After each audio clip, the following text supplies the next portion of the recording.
자, 이제 두 번째 소단원 CEO를 중심으로 한 전사적 영업 혁신이 필요한 이유라는 소단원에서 좀 더 심도 있게 이야기를 나눠 보도록 하겠습니다. 자, 우리가 고객사에서 어떤 그 제품 클레임이 발생을 하는 경우가 상당히 많습니다.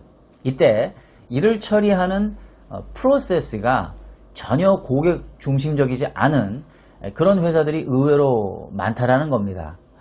심한 경우 이러한 일을 어떤 특정 영업 조직의 담당자 한 사람한테만 그 모든 책임을 떠넘기는 이런 참 무책임한 조직도 볼 수가 있었고요. 또 영업에서 영업활동을 하면서 고객과 협의를 합니다. 그 과정에서 고객이 진정으로 필요로 하는 그런 커스터마이징화된 제품이나 서비스 혹은 솔루션에 대해서 해당 회사의 영업 조직과 R&D 간에 그런 그 원활한 소통이 이루어지지 않는 회사들도 의외로 많다라는 것이죠. 바로 이와 같은 부분들이 아주 그 안일해 보이기만 하는 제조 중심의 마인드로 고착화된 기업이다라고 말씀을 드릴 수가 있는데요. 자, 이런 경우는 어떨까요? 결국은 제 아무리 탁월한 전문가 영업관리자가 그 회사에 위치해 있다 할지라도 결단코 고객 가치를 실현하는 고객 중심의 경영은 실현되기가 어렵다라는 말씀입니다. 결국 이것은 영업 조직과 영업 관리자만의 문제로 국한될 수 없다는 것을 증명하는 셈인데요. 그렇기 때문에 저는 항상 강조하기를 CEO를 중심으로 한 철저한 전사 영업혁신 전략의 일환으로 탈바꿈할 필요가 있다는 것을 말씀드리곤 합니다. 그래서 이제 두 번째 해당하는 올바른 방향성의 두 번째 아젠다는 영업 관리자를 전사 경영혁신 과제를 실현하는 전략 마케터로 포지셔닝 시켜야 하는 것을 강조드리고 싶습니다. 여기서 말하는 전략 마케터의 의미는요, 전통적인 의미에서 가지는 영업 관리자에 대한 인식을 바꾸는 데 필요한 두 가지 요소를 꼭 새겨야 된다는 것을 전제하는데요.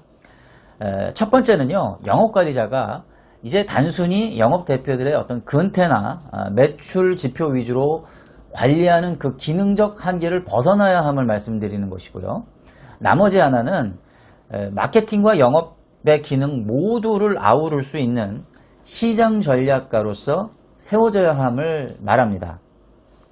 자, 최근 그 해외 글로벌 B2B 기업들의 그 약진들을 많이 보게 되는데요. 그들은 이제 보통 한국 시장 내에서 한국 지사의 형태를 띠고 있지요. 그리고 그곳에서 우리의 어떤 그 영업 본부장이나 영업 부서장의 역할에 해당하는 사람들이 보통 시장 전략가로서의 기능을 펼치는 경우들을 볼 수가 있습니다. 그들 같은 경우는 보통 보면 MBA라든지 마케팅을 전공한 사람들이 굉장히 많은데요. 자, 이들이 우리의 그 영업 본부장들하고 가장 큰 차이점은 영업 필드에서 시장과 고객 개발 업무를 함께 하면서도 전략 업무를 같이 수행을 한다는 점이죠. 또 개별 영업 대표들의 영업 코칭까지 아우르는 소위 그 영업 현장에서 벌어지는 전방위적인 모든 상황들을 관리 감독할 뿐만 아니라 보다 부가가치 있는 퍼포먼스를 내기 위한 전략적 기회, 전략적 코칭 기능을 거의 대부분을 다룬다라는 점이죠. 우리나라 기업들, 특히 이제 소위 앞서간다라고 하는 기업들조차도 제가 경험해봐서도 알겠지만 사실은 이러한 기능까지 담당하는 영업 관리자들을 보기가 사실 상당히 어렵습니다.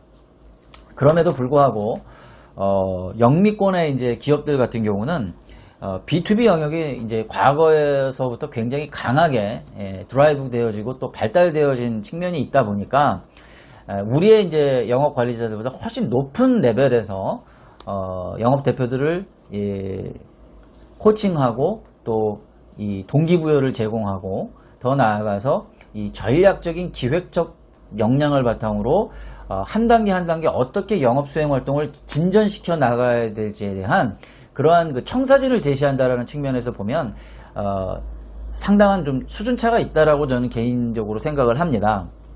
그래서 자, 이런 기업들은 참 우리에게는 참 부러운 하나의 대상이 되기도 하지만 우리는 이러한 부분들을 좀 벤치마킹할 필요가 있는데요.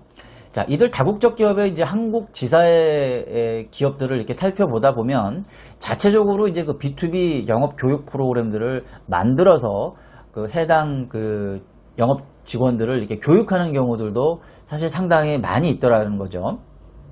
물론 이것은 취급하는 제품이나 솔루션의 복잡도에 따른 영향도 있겠지만 국내 기업들이 대체적으로 보면 이 영업 조직을 전문화된 조직으로 바라보지 못하는 그런 인식상의 문제도 존재한다. 이 부분을 또 빼놓을 수는 없을 것 같습니다.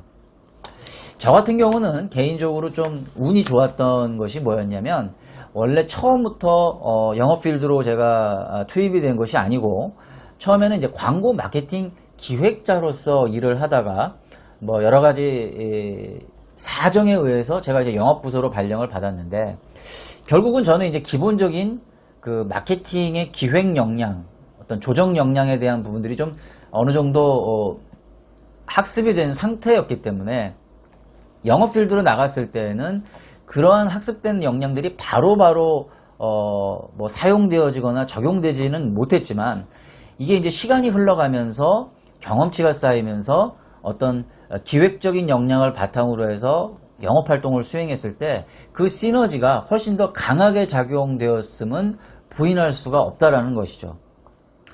이제 우리가 이제 여기서 한 가지 착시 현상을 이제 잘 구별해야 될 것은 뭐냐면 우리나라의 이제 보통 영업 문화에서는 보통 관계 영업만으로도 이제 실적을 달성하는 그런 경우들이 좀 있잖아요.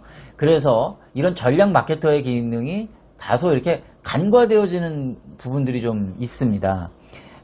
그렇지만 이런 부분들은 조금 더 선진화된 B2B 영업 기법, 보다 더 전문화된 영업 역량의 길로 들어서기 위해서는 반드시 필요한 부분들이기 때문에 전략 기획적 부분, 역량, 그리고 시장 분석 역량, 또 고객 관계 대응 역량들을 보다 더 프로페셔널하게 학습하고 또 그것을 끊임없이 성장의 발판으로 삼는 그런 문화적 구축, 토대, 이런 것들이 그 해당 기업 내에 이렇게 편만하게 녹여 있어야지만이 제대로 된 영업 퍼포먼스, 진정으로 고객의 가치를 실현하는 지속 가능한 기업으로 성장할 수가 있다는 부분을 정말 다시 한번 강조를 좀 드리고 싶습니다.